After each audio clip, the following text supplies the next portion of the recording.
বলে গিয়েছেন সব কিছু মানবে, কিন্তু মান সাব্বা নবিয়ান ফাকতুলুহু, সব কিছু মাথা পেতে মেনে নিবে, কিন্তু নবীকে যে গালি দিবে তার শাস্তি হলো মৃত্যুদণ্ড।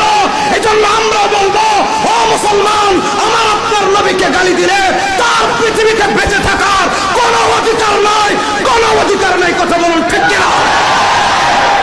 শুনে রাখেন, মান সাব্বা নবিয়ান ফাকতুলুহু, এই দায়িত্ব যদি আপনারা পালন না করেন, নবীর কটূক্তিকারীদের বিরুদ্ধে যদি সংসদে মৃত্যুদণ্ডের আইন পাস করতে না পারেন, আমরাও মুসলমানরা সামনে থেকে ঐক্যবদ্ধ হব এই বাংলার জমিনে